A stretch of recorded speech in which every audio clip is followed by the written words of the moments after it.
Hi అండి. నమస్తే. Welcome to our channel. Maghapuranam 25వ అధ్యాయం కళింగ కిరాతకుడు మిత్రుడి కథ. గృధ్నద మహర్షి జహనుమునితో మరలా ఇలా చెబుతూ ఉంటాడు. ఓయి, మాఘమాస వ్రతమహిమను తెలుపు మరి ఒక కథను చెబుతాను వినుము. ఎట్టి పాపాత్ముడైనా సరే మాఘమాస వ్రతాన్ని ఆచరించి పాప విముక్తుడవుతాడు. ఈ కథ తెలపడానికి కారణం కూడా అదే. అలాంటి మాఘమాస వ్రతాన్ని ఆచరించి పాపాలను పోగొట్టే కథను చెబుతాను వినుము అని జహ్నుముని ఈ విధంగా చెబుతూ ఉంటాడు. ఈ కథ శ్రీహరి కథామహిమను తెలుపుతుంది. పూర్వము కళింగ కిరాతకుడు అనేవాడు ఒకడుండేవాడు. అతడు ఆ ప్రాంతమున సంపద కలవాడు, పరివారం కలవాడు. ఆయుధాలను ధరించి పరివారంతో ఒకనాడు వేటాడడానికి అడవికి వెళ్ళాడు. అనేక మృగాలను వేటాడతాడు.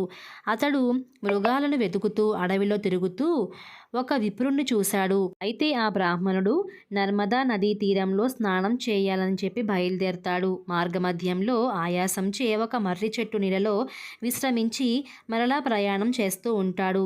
కిరాతకుడు అతడిని చూసి వాని వద్దనున్న వస్త్రాలను, ధనమును, మున్నగు వారిని అపహరించాలని చెప్పి అనుకుంటాడు. అలానే తన వారితో వచ్చి ఆయన దగ్గర ఉన్న వస్త్రాలను అన్నింటినీ కూడా బలవంతంగా తీసుకుంటాడు. ఓయి, నీవు దాచిన ధనమును కూడా ఇమ్ముము అని చెప్పి అడుగుతారు. లేనిచో నిన్ను చంపేస్తానని చెప్పి కిరాతకుడు బ్రాహ్మణ్ణి బెదిరిస్తాడు. ఆ విప్రుడు, నేను దరిద్రుడును, నా వద్ద ధనం ఏమీ లేదు అని సమాధానం చెబుతారు.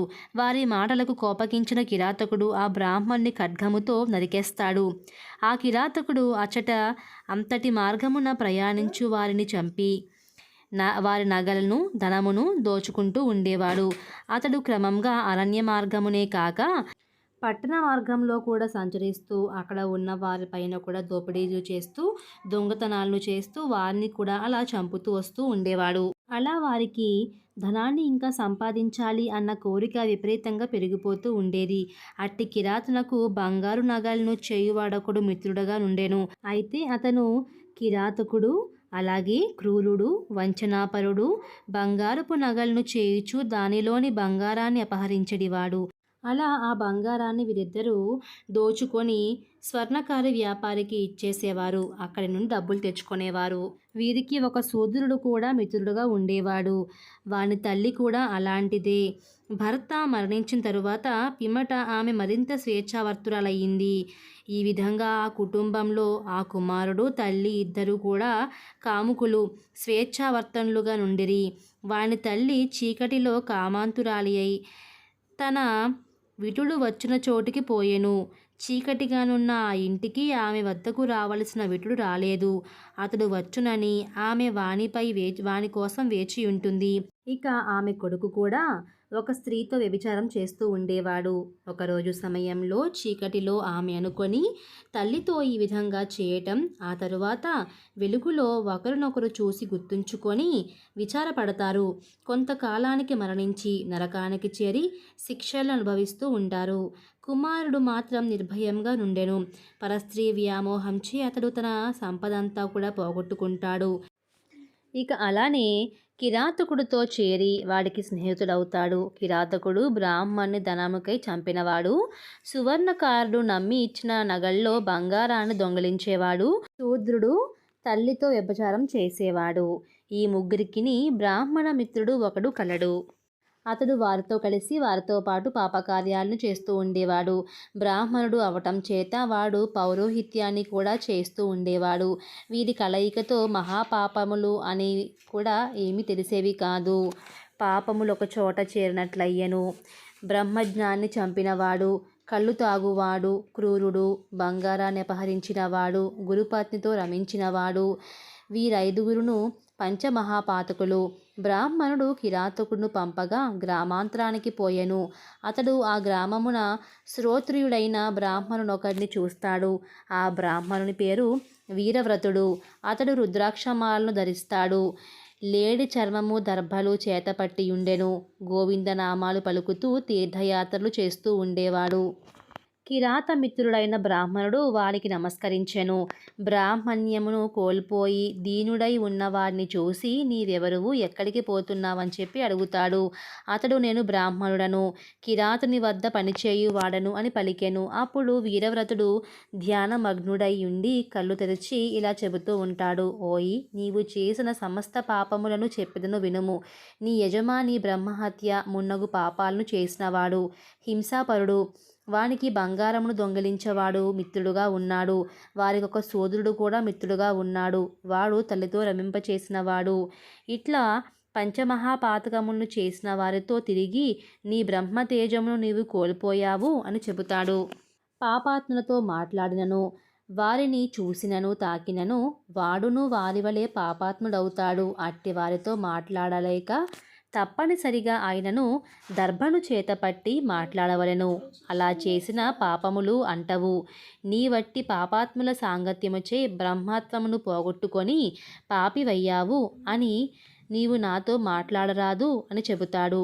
బ్రహ్మహత్య చేసినవాడు, మద్యపానం చేసినవాడు, గురు తత్పలగమును చేసినవాడు, బంగారాన్ని దొంగలించేవాడు, వీరితో స్నేహాన్ని చేసినవాడు, వీరైదుగురు పాపులే. ఇట్టి వారికి ఎంత దూరముగా ఉంటే అంత మంచిది అని వీరవ్రతుడు నిస్సంకుల్నితో ఇలా పలుకుతూ ఉంటాడు. ఇక నిస్సంకులుడు వీరవ్రతుని మాటలను విని భయపడతాడు. జ్ఞాని, నన్ను దయతో రక్షింపుము. నాకీ భయంకరమైన పాపము నుండి విముక్తి ఎలా కలుగుతుంది? సర్వపాపహరణక్షమమైన ప్రాయశ్చిత్తాన్ని తెలుపమని చెప్పి అడుగుతాడు. వారి మాటలను విని దయాళుడైన వీరవ్రతుడు మనువు మొదలైన వారు చెప్పిన ప్రకారం ప్రాయశ్చిత్తంని చెబుతాను వినుము. నిత్యం నీవు చేసిన పాపాలన్నీ కూడా చాలా ఉన్నాయి. తీర్థయాత్రలను 12 సంవత్సరాల పాటు చేయుము. ప్రతి ఇంట బిచ్చమెత్తుకో, ఆ భిక్షాన్నము తినుము. ప్రతి మాఘమాసమున ప్రయాగ క్షేత్రమున ప్రాతకాలమునే స్నానం చేసి మాధవుణ్ణి దర్శింపుము. ప్రయాగ స్మరణముచే నీకు ముక్తి కలుగుతుంది. స్నానము చేసిన వచ్చు పుణ్యమును నేను చెప్పజాలను. ఎంతటి పాపాత్ముడైనను మాఘమాసమున ప్రయాగలో స్నానం చేసినచో వాని పాపములు పోవును. కావున 12 సంవత్సరములు పూర్తి కాని సంవత్సరంతో పాటు కాని ప్రయాగ మాఘమాసమును ఆచరింపుము. ఆవు తినగా మిగిలిన బియ్యాన్ని వండుకొని తినుము. ఈ ప్రకారం 1 మాసము చెయ్యము అని అనెను. నిస్సంకులుడు వారి మాటలను విని తన మిత్రులైన ఆ కిరాతకులకు కూడా ప్రాయశ్చిత్తాన్ని చెప్పమని చెప్పి అడుగుతారు. నీకు చెప్పిన ఈ పరిష్కారమే వారికి కూడా మార్గం అని చెబుతూ ఉంటారు. నిస్సంకులుడు కళింగ కిరాతకుడు మిగిలిన వారి వద్దకు పోయి వీరవ్రతుడు చెప్పిన మాటలను వారికి చెబుతాడు. వారును నిస్సంకుల్ని మాటలను విని భయమును పశ్చాత్తాపాన్ని పొందుతారు. వారు వేరువేరుగా తీర్థయాత్రలు చేయాలని చెప్పి ప్రయాణమవుతారు. వీరవ్రతుడు చెప్పినట్టుగానే భిక్షాన్న భోజనాన్ని, మాఘ స్నానాన్ని చేసి పాప విముక్తులవుతారు. నిస్సంకులుడు వ్రతాన్ని పాటిస్తూ తీర్థయాత్రలు చేస్తూ కాశీ నగరానికి చేరి కొంతకాలం నుండి తరువాత ప్రయాగకు పోయి మాఘమాస వ్రతాన్ని ఆచరిస్తాడు. అన్ని తీర్థయాత్ర స్నానాలు చేస్తూ అలానే వ్రతాన్ని ఆచరిస్తూ ఆయన ఎంతో ముక్తిని పొందుతాడు. ప్రయాగ స్నానము నిస్సంకులుడు వీరవ్రతుడు చెప్పినట్టుగానే 12 సంవత్సరాలు ప్రాయశ్చిత్తముగా ఆచరిస్తాడు.